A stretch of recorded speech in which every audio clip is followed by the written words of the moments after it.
My name is Dan Long. I am the Assistant Vice President of Campus Life here at the College for Creative Studies, and it is my pleasure to welcome you all to the CCS community. I am joined by a few other colleagues tonight who are going to be helping moderate our Q&A and chat panels today. This is a webinar format, so there are there's no audio, there's no video for the guests that are attending, but we do have a live Q&A box that's available to you that you can type questions into there, as well as the chat feature is available as well. Ryan and Ali will be helping to answer those questions throughout the time period there. Ali is from our admissions office, and Ryan is our Assistant Dean of Students here on campus and oversees housing and a couple other things on campus. So they will handle questions in the chat as best as they're able to. They may defer some questions to the end if they feel like it's appropriate to just kind of summarize those questions at the end. And they also may interrupt me from time to time to highlight a question that might be relevant to a whole host of people, or is just something that I could be more clear about during that time period. We are planning for about an hour today. That's generally what we run for this, so hopefully we'll stick close to that hour timeline tonight. And we will try and answer as many questions during that time period as we can and provide you a whole lot of information and resources about your students' soon transition to life at CCS. So we will jump in.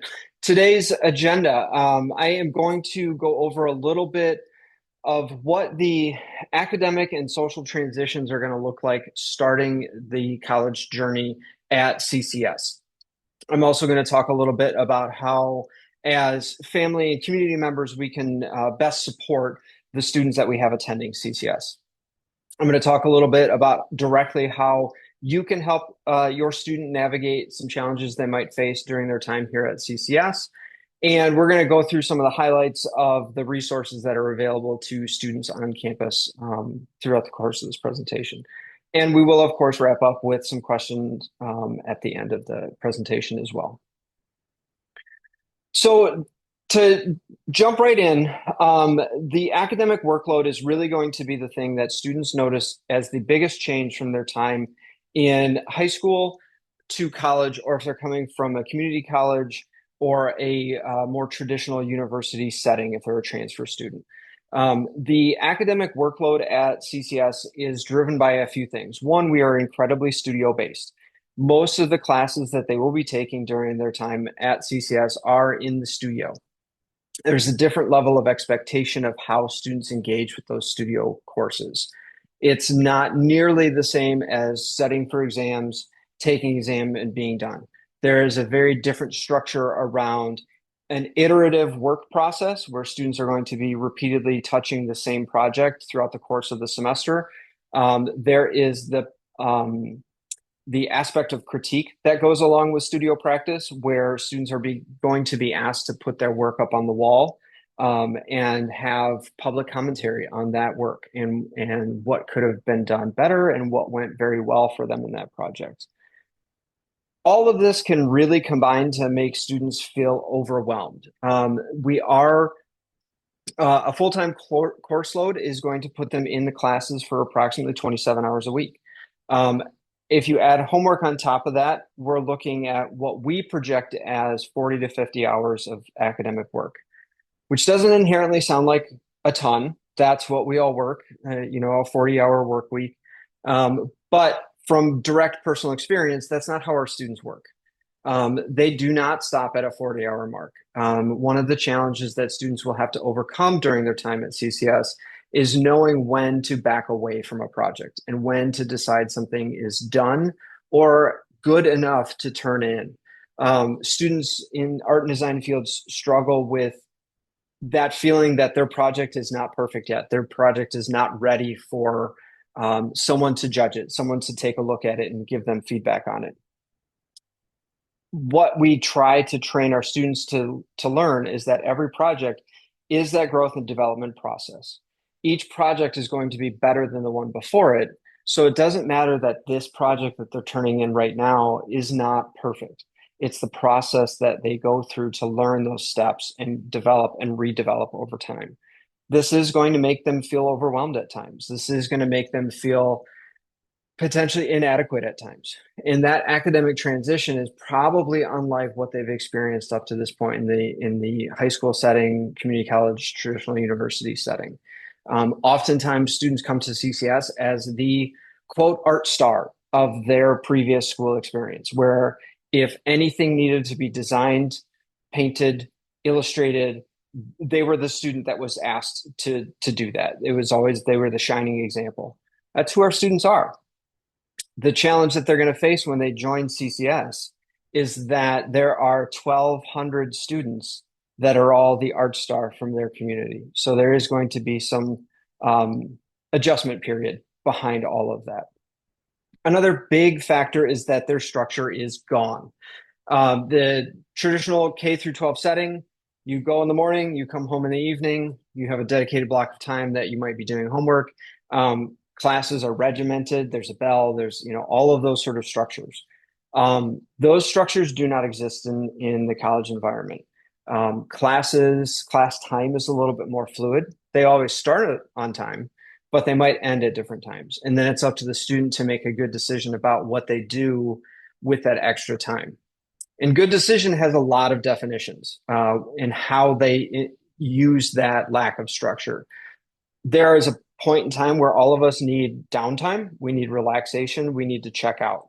That still is a good use of unscheduled time, but you have to know where and when and how to utilize those techniques. Faculty are not going to provide reminders. Typically speaking, there's going to be a little of that happens in the first year. That projects are coming due soon. There's an upcoming deadline, but those reminders are going to fall away. It's going to be on the student to learn how to manage both short-term deadlines with like essentially next class period timeline turnarounds and long-term project development.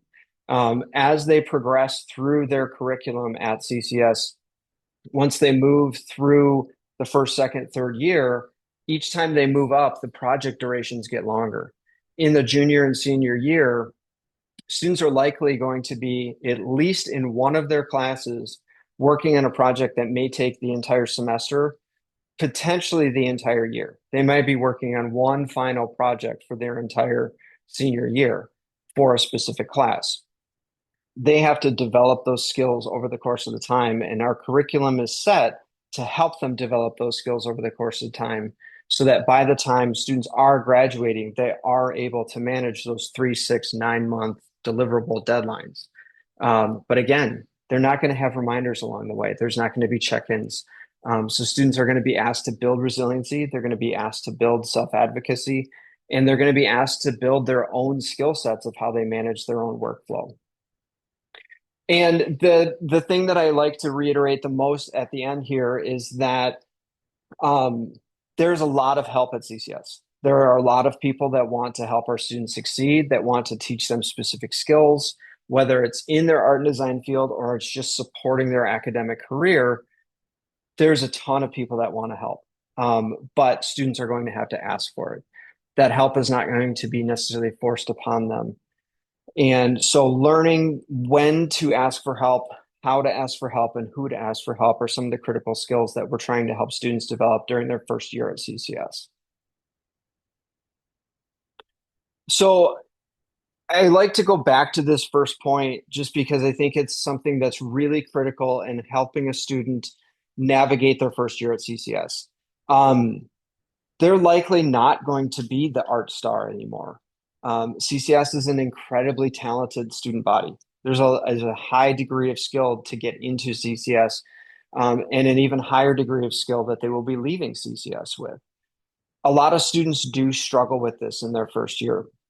One of the things that we will often see students talking about is as they arrive at CCS, about halfway through the first semester, they'll see the first work being put up around campus. The first critiques are hitting for the upper class seniors or upper class students.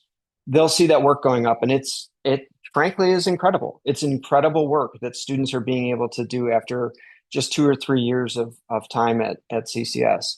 And many of our first year students will see that work go up in October of their first semester and question whether or not they are good enough to be at CCS.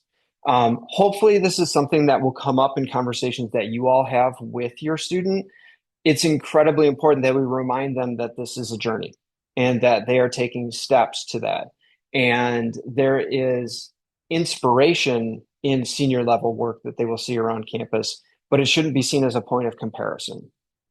And students facing that distinction, if they go too far down the comparison avenue, it can be demoralizing for them. So we always want to redirect that back to that's where you're going. That's your inspiration. That's your path you're taking. So see what you can accomplish in 3 years and use that as motivation to work hard on what you're doing right now. Long-term projects are a really big adjustment period as well. Um, Learning how to manage something that takes 6 months to complete is something that most college students have not navigated coming into college. It's not something that often many of us as adults navigate. 6 month long deadlines are often uncommon. And so learning those skills of how to break down a large scale project into intermediate steps is something that we teach throughout the foundations program and the first 2 years that they're at CCS in their major studio courses as well. And then I think the other big challenge that they're going to come up against is those competing priorities. As they're moving into adulthood, as they're balancing work and family potentially, as they're balancing all these needs in life. I did mention early that 40 to 50 hours a week is the full-time workload expectation of CCS at kind of a minimum standpoint. Seeing where they fit into family dynamics, friends, social avenues, if they do need a job, they have a job of some sort. All of those priorities are competing with each other. And we look to family and friends to be our support network and to not take away from that. So I think there's a healthy conversation that needs to happen over the next couple of weeks in all families about what is the level of expectation for communication, what is the expectation for how frequently visits are going to happen. All of those kind of conversations about what you as a family expect from your student over the coming years is really valuable to have right now. Setting some level of expectations and then being able to revisit those expectations is going to make a lot of those conflicts a lot smaller and easier to navigate over time. And I touched on this a little bit earlier, but the vast majority of our students will, in their first year, struggle with that fear of failure. And are they good enough to be here? Is their work of the same quality that they see their peers putting up? As you dive deeper into the art and design curriculum, you also start to see where the different strengths and skill sets come in. And two illustration students, they're in the same department, they're in a lot of the same classes. They're going to be going down very different career paths, potentially with very different skill sets. And comparing each other on a nuts and bolts sense is not going to be productive for their academic development. Knowing who you are and what your strengths are and what your weaknesses are that you need to work on and develop is way more valuable than knowing how I stack up against this other person. So one of the things that we are introducing this year to all of our students is building on a lot of what I've been talking about so far. The most successful students that I have known over the time that I've been at CCS are the students that are willing to be uncomfortable, that are willing to be challenged, and that are willing to challenge themselves. And so this year we're trying a new way of reinforcing this sort of belief system. And we're calling it the CCS Student Charter. And you can see there's 10 tenets here. And I've just done the highlight bullet points here for you all in this presentation. This is going to be talked about a lot at orientation and during the first semester that students are here at CCS. We're really trying to reinforce that learning is not a commodity. Learning is a shared path with shared responsibility. So ideas like this taking ownership of my education is reinforcing and highlighting that idea that students need to be an active participant in their learning journey. Excuse me. And it's not just showing up to class and expecting to learn. It's showing up with the intention of learning from the people around you, and that's faculty and fellow students. Welcoming feedback as a tool for growth. Again, this whole idea of critique is very challenging. Uh, it's a very challenging way to learn. Our students will put a lot of themselves into the pieces that they put up on the wall for critique. And this is not just true in the fine arts disciplines. The students in the design disciplines are equally invested in what they are crafting and what they are putting up on the wall in a very intimate and personal way. I like to compare it. I was an English lit major in undergrad myself. I wrote essays about things like the Iliad and the Odyssey, and I had very little personal investment in it. It was academic work that I was doing in the pursuit of a degree. Students at CCS are putting themselves up on the wall. And so, this idea that I'm going to put myself up on the wall and have other people critique me is very challenging. But we want to see that as a tool for our own personal growth and the growth of ourselves as artists and designers. Um, Faculty are trained by the institution as well for productive, positive critique. The idea is not to put something up on the wall and then have a faculty member tear it apart and tear it down and tear down that student's sense of self and their ego and their morale. But there is room for improvement in everything.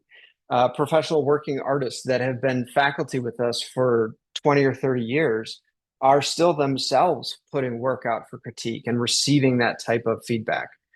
So it's something that is integral to the art and design methodology and learning. And so we want our students to start to understand how that fits into their workflow.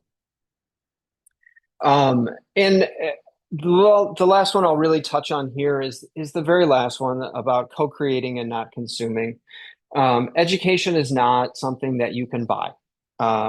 I know we charge you a healthy tuition fee for it, but it is not something that you can just buy and now you have an educated perspective. You have to participate fully in all aspects of the educational process at CCS. You have to debate with faculty members. You have to speak from your own perspective and offer your own voice. And you have to be willing to listen to the voice of others during that process. So it's incredibly important, and it's a huge part of that educational process is to learn from each other, to adapt from each other, and to move forward as peers and co-creators in this process. So we're going to talk a lot at New Student Orientation with the new students about this as well. These are the principles that we want to educate with. These are the principles we want our students to participate in that education with. And we're really hoping that this takes our model of education a step further. So I like to, close kind of this preamble section about ways that you can help as the support network for your students. Everyone dialed into this meeting, you're going to be the first call that they make. When something goes wrong, when something doesn't feel right, you're going to be who they contact first, at least until they learn CCS a little bit better. So some things that we want you all as family members and supporters of our students to think and remember. Asking how things are going outside of school and academics is incredibly important as well. We want to watch out for signs of isolation. We want to make sure that our students are connecting with other peers, they're connecting with faculty mentors, that they're not avoiding places like the cafeterias We want to make sure that they're getting out to activities and social aspects of life as well. So we like to have our family and supporters asking those questions too. It's like, well, what did you do besides class? Because that's going to be equally important for their development into adulthood, but also just their enjoyment of time at CCS. It's important to remember that they are going through a big life transition right now. And so a student may need a very specific type of support, or they may have a very specific new type of question conflict that they're navigating. And they may not want that direct support from the place it's always come from before. So knowing that there might be an opportunity to step back at times and say, I understand that you're going through a whole lot right now. How can I help you navigate this? If it's just finding a phone number for you, I'll do that. If it's listening, I'll do that. If it's offering my thoughts on solutions, I'll do that as well. Having those candid conversations is going to be really powerful in helping them develop the skill set to move beyond kind of late adolescence into early adulthood. I like to remind people that open questions are incredibly powerful. Um, Asking a question that can elicit a yes no answer often elicits a yes no answer, and we don't get any good conversation about that. I try to do this with my own daughter frequently, where I'm trying to craft questions in a way that requires her to answer them with a more thoughtful answer than just a simple yes or no. So asking those open-ended questions are really helpful. And one of the ones that I personally really love is like, what are you excited about right now? Taking a guess as to what might get them talking is often a challenge. But if you offer them the opportunity to just geek out about something, they will start going. I've had incredibly long, wildly energetic conversations about typography and font choices with students because they were just like into it at that moment. And so asking that kind of question is one of those open questions that's going to be very helpful. Um, Another big reminder is that students at the traditional college age, that 18 to 21-year-old age range, we are going through a developmental stage of working towards autonomy. Up to this point, most students have worked or have been in a developmental stage where they're very codependent on the people around them and to navigate challenges, to successfully complete things, to learn from the world around them. As they're moving into that phase of adulthood, we're working towards autonomy and we're working on the ability to solve our own problems. We're working on the ability to navigate life's challenges, at least with us as individuals leading that process. So we want to encourage them to learn from mistakes and that mistakes are not bad. Faculty are going to talk about this a lot in the classroom as well. Bob Ross talks about it, happy little accidents. It's not just mistakes, it's learning from those mistakes and being comfortable in what I consider a low consequence environment. Making a mistake in a studio course in college, it can feel weighty because it has a grade attached to it and it's tied to your academic journey. But in reality, it's a very low consequence environment. If you have a bad assignment and you learn from it, you can do really well on the next assignment, essentially. All of this coming together is what builds resiliency in our students. We want them to be able to navigate challenges, learn from them, bounce back, and grow from them. So all of these things together or all of these come together to build resiliency in our students, and that's really what we're looking for by the time that they're done here is polished artists and designers with a real strong sense of resiliency and grit to them. And I also like to remind people that we want to talk about learning. We don't want to just talk about grades. This is another pre-conversation that you can have before the start of the semester about when and how and what type of information that you all want shared with you about grades. but it's really important that you don't just ask students about their grades. Ask them about what they've learned, what they're excited about, and what they're progressing in. There's way more power in understanding what a student potentially is struggling with, but learning a whole lot about than what they're getting A's in and navigating with ease. They're not growing in those areas where they're navigating that content with ease. They're growing in the areas that are challenging them. All right, so now I am going to tradition. I'm going to transition to some of those resources that we want you all as the support network for our students to know about on campus. The first I'll cover is the Center for Tutoring and Writing. As you can see here, Holly and Catherine are our co-directors for the Center for Tutoring and Writing. They offer comprehensive tutoring in almost every subject that we offer at CCS. I say almost every because there are senior level courses and content that we don't have peer tutors for, and so we just simply can't tutor in that. But all of the first year classes that students will be taking and the vast majority of second year classes that students are taking, we have peer tutors ready to help them with those skills. The other thing I really like to plug with the CTW is the academic coaching. Catherine and Holly, the co-directors, are both academic coaches at CCS, and they offer a lot of coaching on traditional academic skill sets. So your time management, your project planning, test taking, writing support, all of those kind of indirect academic skills. What makes them really powerful for students at CCS is that they've both been here for a long time. They really understand the art and design curriculum and how it is structured. So that long-term project planning, we have a very high population of neurodiverse students who traditional time management techniques often don't resonate with them.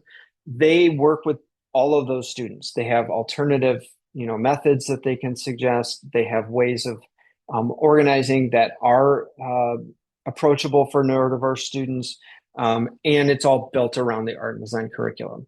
So if a student has worked with an academic coach in the past and they felt like it was not helpful to them, I would urge you to reconsider and try it again with Catherine or Holly because it's just packaged in a very different way. And it's built very much specifically for CCS and the way our curriculum works and our students work. Second big service that we'll talk about is the Wellness and Counseling Office on campus. We have so the Office of Wellness and Counseling offers both licensed personal counselors for all of our students. There is about an 8 session per semester limit on that, but there is no additional cost. Last year, we only had a wait list, maybe 2 weeks out of the entire year for students to get in to see one of our personal counselors.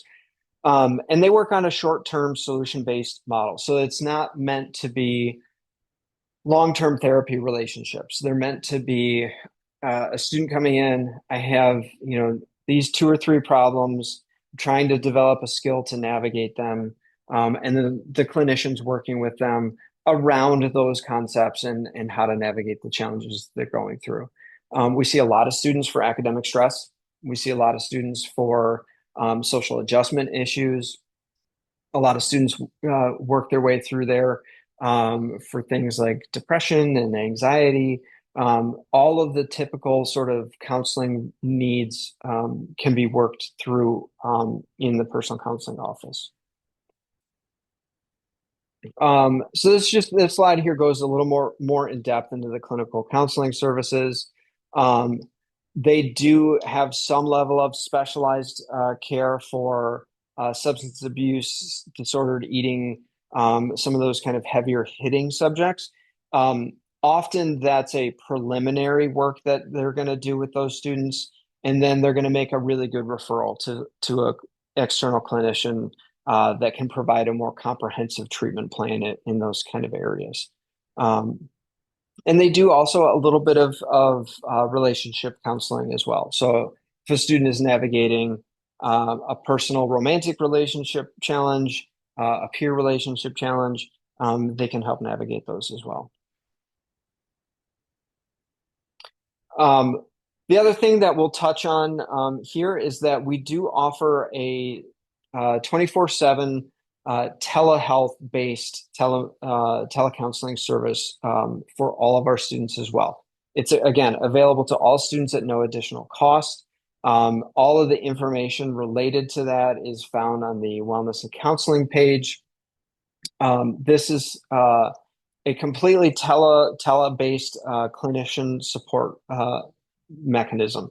So you're paired with a clinician who is licensed in the state of Michigan.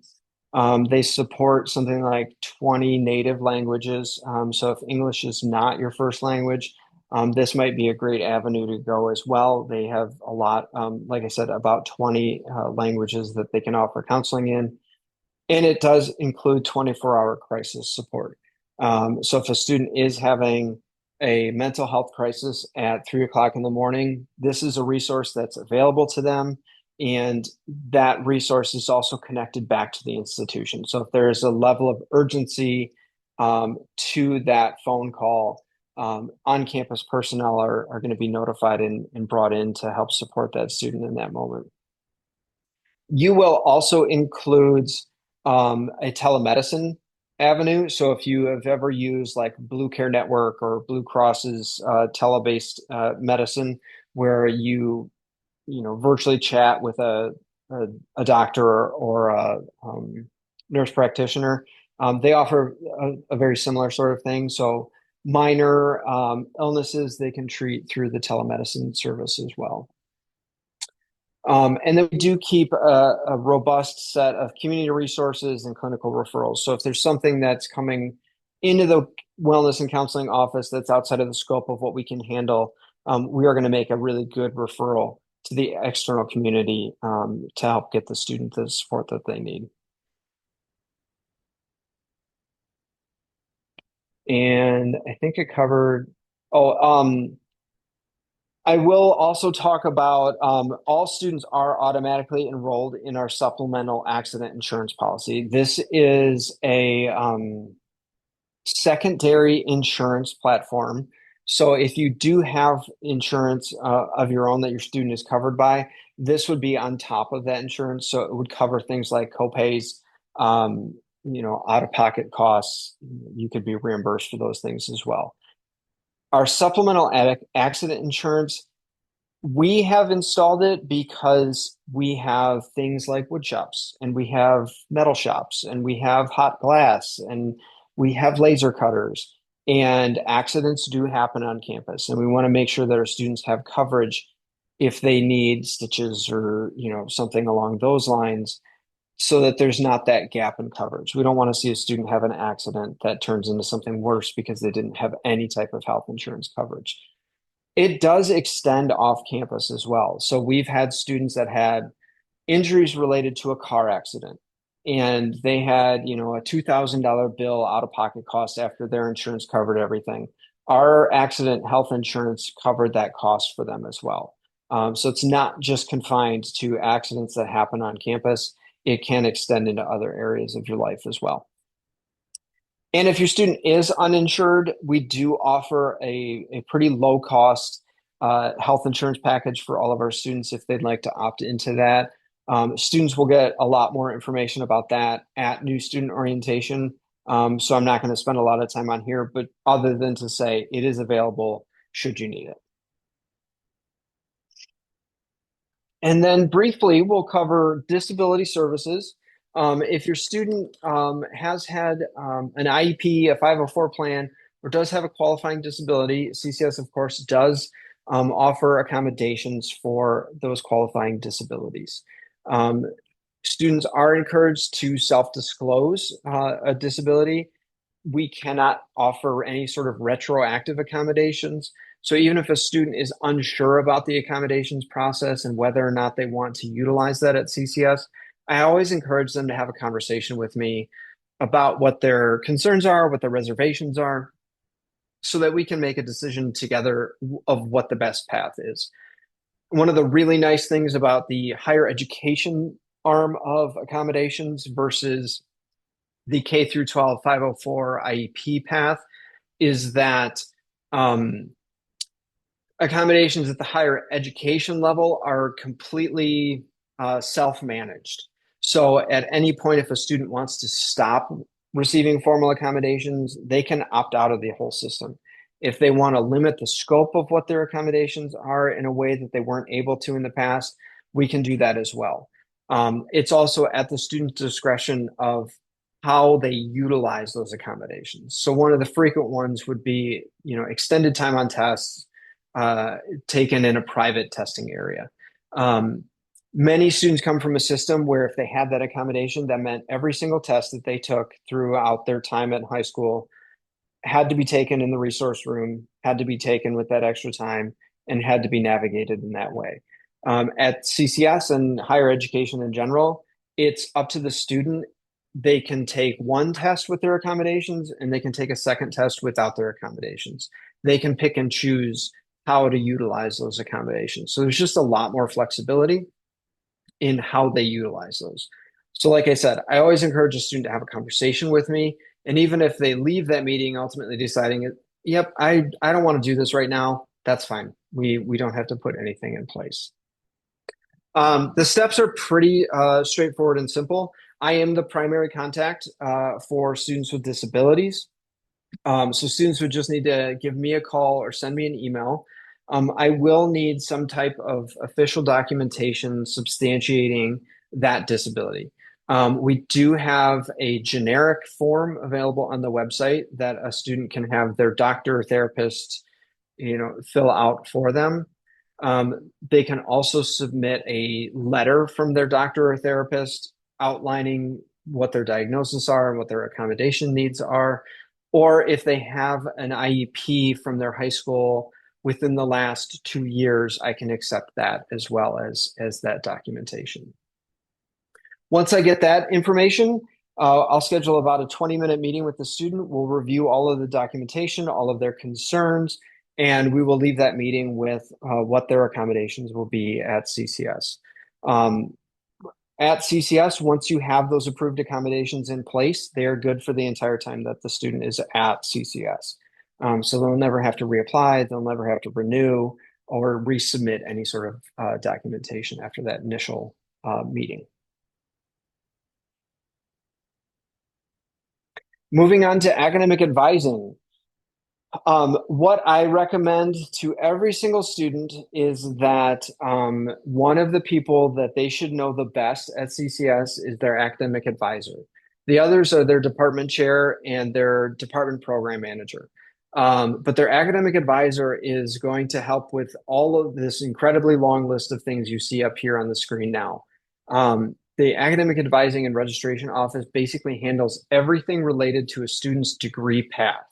So course requirements, curriculum changes, if they ever want to change their major, add a minor, changing their course registration for a semester, all of those kind of things are going to be, you're going to navigate through the academic advising and registration office. If you have a debate about should you be taking 12 or 15 credit hours, your advisor can set up a career plan for you, a curriculum plan that shows you what those two paths look like. They're willing to meet with students to talk about any sort of nuance of their degree plan that they'd like to.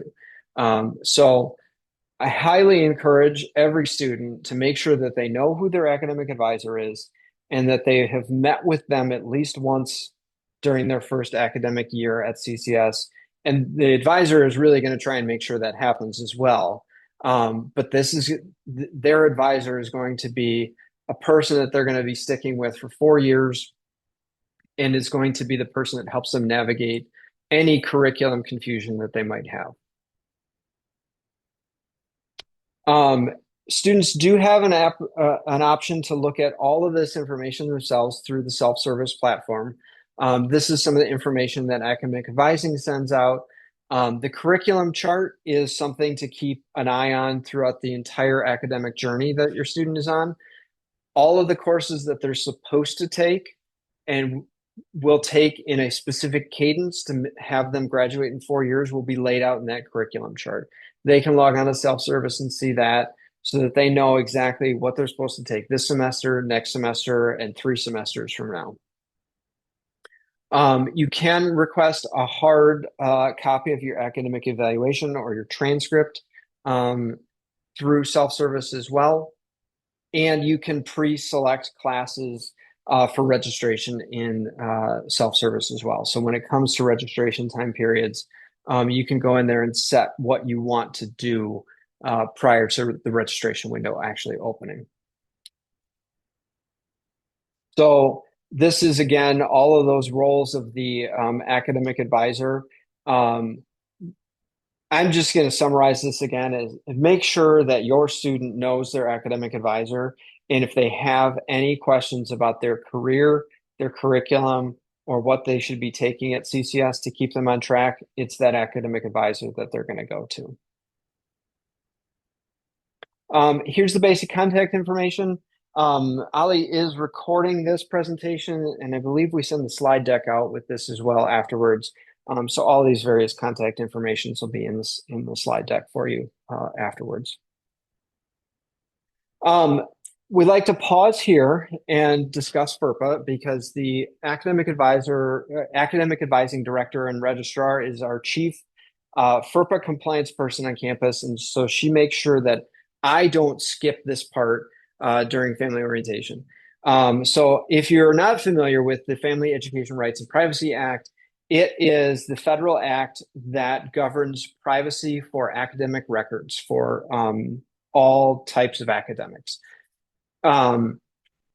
What's important to note in that transition from high school to college is that in high school, parents and guardians held those privacy rights on behalf of their student because they were a minor. Once they transitioned to the college environment, as a legal adult, that student now holds all of the privacy rights to all of their academic records. What that means in a practical sense is that if you as a parent or guardian contacts CCS and requests information about your student's academics, we legally cannot tell you anything.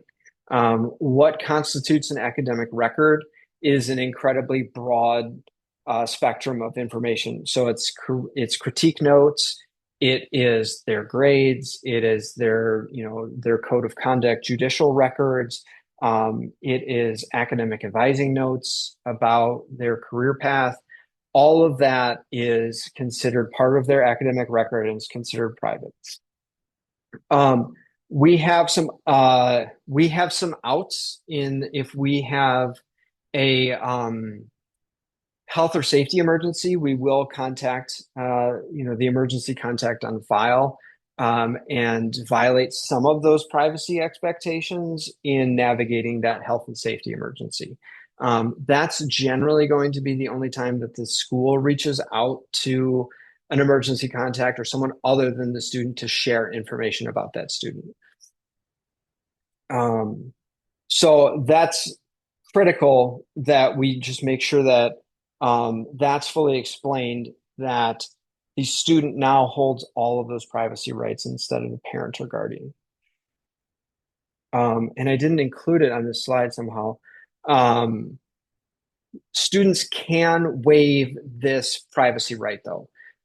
So there is a form through the Academic Advising and Registration Office that a student can fill out to allow the institution to share academic records information with specific individuals.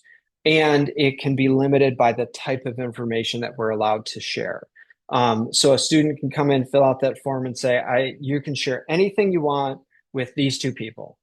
And that would give us as the institution the option to share information with those two people. And it could be anything that we know about that student.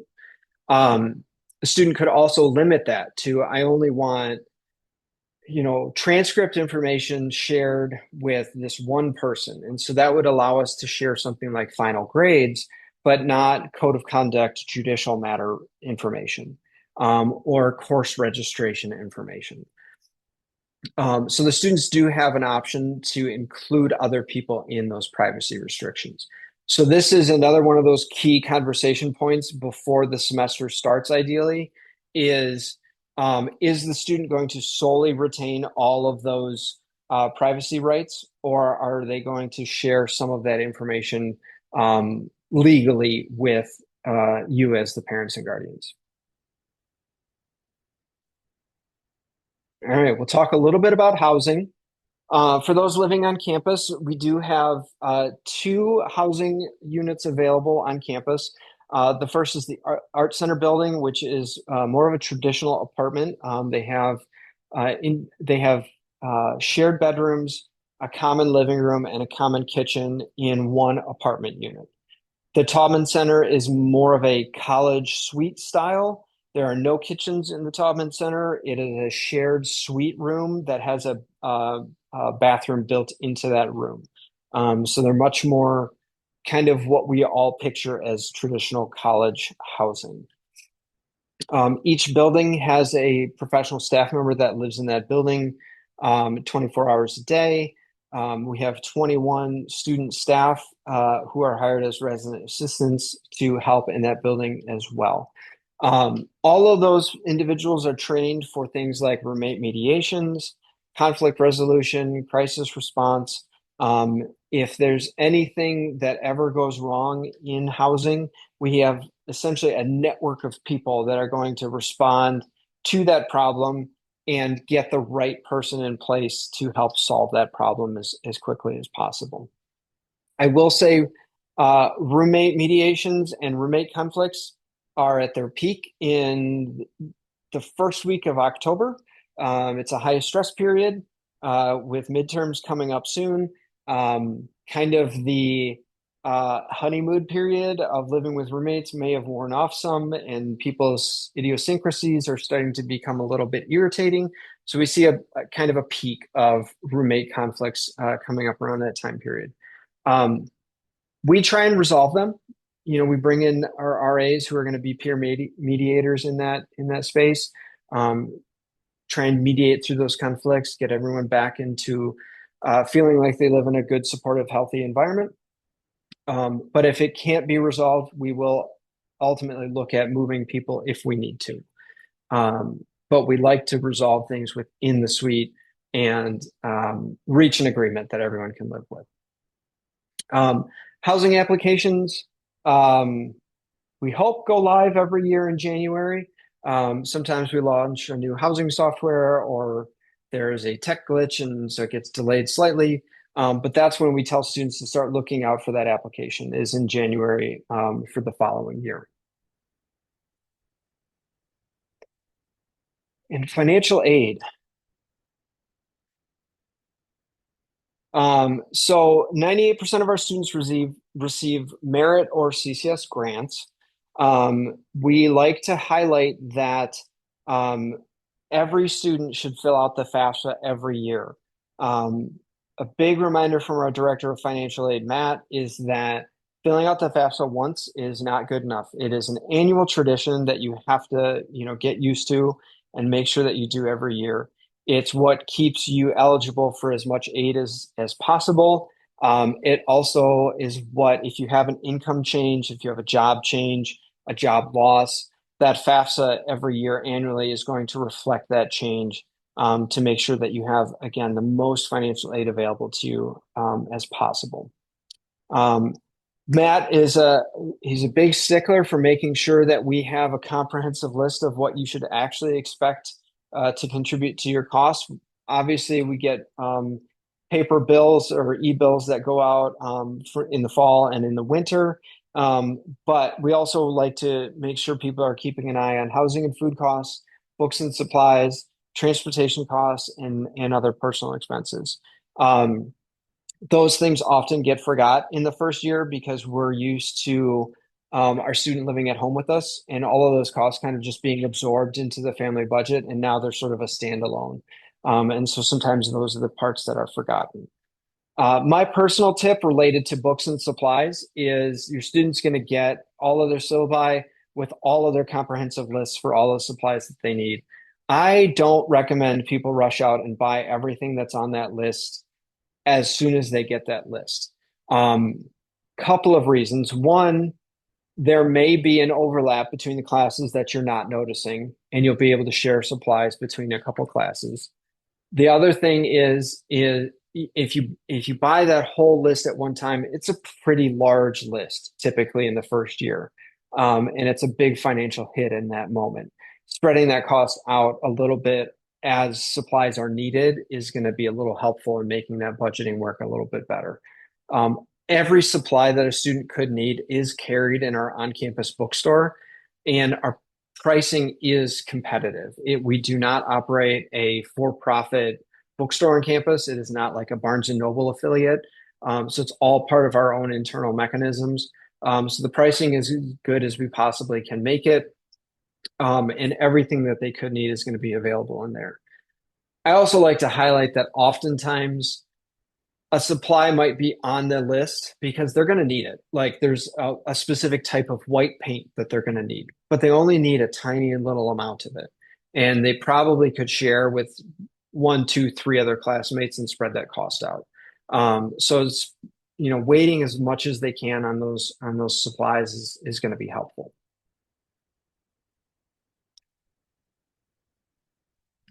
Um, And e-bills go out over the summer and then leading into the winter semester.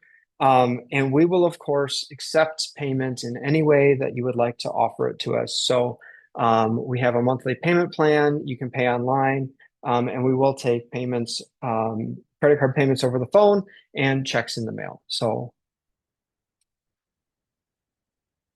refunds is another big point where I like to remind people of the difference between the K through 12 system and the higher education system. Refunds will be issued if a student's total financial aid package exceeds what their tuition bill actually is. So a student might have an excess of $1,500 in financial aid that they're going to get back after their tuition is paid. That'll go through a direct deposit, and refunds will be issued during the first 3 weeks of the semester. A big reminder here is that technically the student holds the legal obligation to pay tuition. The tuition bill is in the student's name, and therefore the refund will be issued to the student. There's no way around this. There's no solution, no working through this. That refund is going to be issued to the student because that's the legal requirement for that process. This is another critical thing that we talk about before those refunds are issued is what you expect your student to do with that refund, if they're going to get one, and where that money should be going to.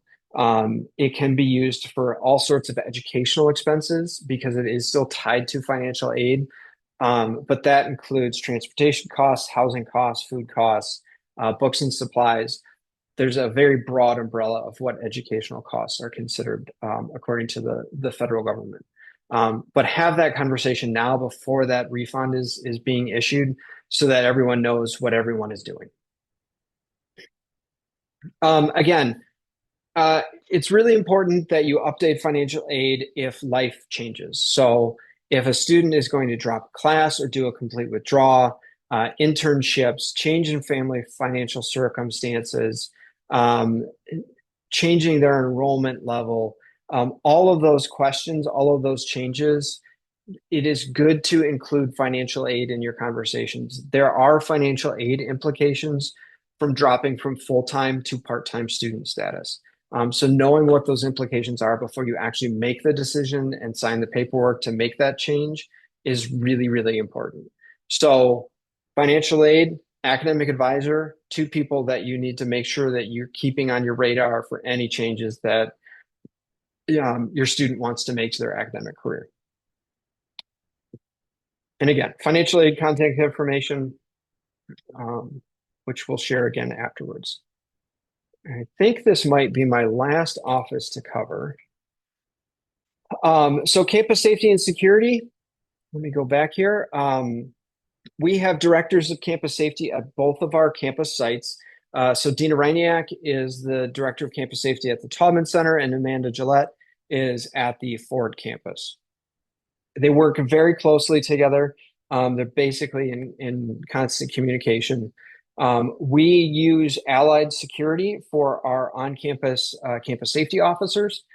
We are not a deputized campus, so all of our security guards are private security guards through Allied Universal. Our account manager is Azar Rahman. He has been at CCS now as our account manager for at least 5 or 6 years now. He's been here for quite a long time. We always have 2 site supervisors, 9 shift supervisors, and a total of 45 to 54, somewhere in that neighborhood, security officers on campus. It kind of depends how many posts we're increasing or decreasing at any given point. But you'll see security officers at all building entrances throughout campus, patrolling and in our campus safety offices on campus. We do have an active crisis management plan and crisis management team. The crisis management team meets quarterly to do a variety of training, tabletop exercises, things like that, to make sure that we are as prepared as we possibly can be as a campus for any type of emergency or crisis on campus. Every building has a specific emergency response plan and dedicated emergency response coordinators. So every floor of every building we have has at least one emergency response coordinator, and our goal is that every floor has a backup emergency response coordinator as well. These are staff that are trained in first aid, CPR, building evacuations, shelter-in-place standards and practices, and will basically be the people that help get students where they should be in the event of any sort of emergency on campus. And they get issued really stylish bright orange vests. We do have a campus emergency alert system as well. All students are automatically enrolled in the emergency alert system with the cell phone number that we have on record for them and their CCS email address. Parents and community members can join the same emergency alert notification system by texting the word CCS parent to the number 888-777. This is cleared every year, so you would have to re-enroll in this same process every year to have those same notifications coming to your phone. We communicate campus closures for things like snow days through this same emergency alert system. So it's not just used for crisis systems, it also is used for anything that we need to communicate quickly to everyone at our institution. And just a little bit more about our campus security technology. We have over 325 closed circuit cameras located throughout campus. Our shift supervisors in the office are monitoring those cameras 24 hours a day. And the Wayne State University Police Command Center can also access those cameras if they need to. So if we were to have something terrible like an active shooter type of situation, Wayne State would actually be able to log into our camera system, see what's happening on campus to help guide their response to us. We have over 160 access control card readers on campus. Students will have to swipe into every building on campus to gain access to it. Many of our elevators are all access controlled as well. Interior doors are often access controlled. So it's critical student one always has their CCS ID with them so that they can gain access to those, but it enables us to lock our buildings very securely should we ever need to. And then throughout the exterior of our building, we have 30 blue light emergency call stations on both the exterior of the Ford campus and the exterior of the Taubman Center. These are tall, they're about 6.5 feet tall, bright yellow with a blue light on top of them. They are a speakerphone only phone that has a big red emergency call button on it. If you push that button, it dials directly to the campus safety office and leaves that line open until the campus safety office closes it. So if a student even just hit that button and placed that call, but wasn't able to stay at that blue light um, phone, it would trigger the campus safety officers to pull up that camera feed, track that student, figure out what's going on, and provide a response to that. So we'd like to make sure that students are aware that those are throughout campus. They're way more frequent than I think anyone even realizes on campus. And then parking. We have secure monitored parking available on both of our campuses. Again, this is swipe access, so students have to swipe their card to gain access to the parking structure. Building hours parking access, which is 8 a.m. to, or well, 7 a.m. to 3 a.m., is included in the cost of tuition. Students do have to register their vehicle. So during the first like 2 weeks of classes or so, your student should visit the campus safety office with their vehicle registration to obtain a parking sticker for this year. After about the third week of classes, campus safety will start issuing tickets to unregistered vehicles. 24-hour parking access is included in the cost of housing. So if your student is living on campus, they do have access to, they'll get a different parking sticker so that they can park on campus 24 hours a day. And we do not have a parking shortage, unlike most institutions around the country. All right, I think that is everything in the presentation. So I'm going to pause here and see if we have any outstanding questions that we need to answer. Okay, I think that we've got all the questions answered there. So I think we will call that good for today. And thank you all for attending. And thanks, Ali, Lauren, and Ryan for helping out today. And we look forward to seeing you all very shortly on campus. Have a great night.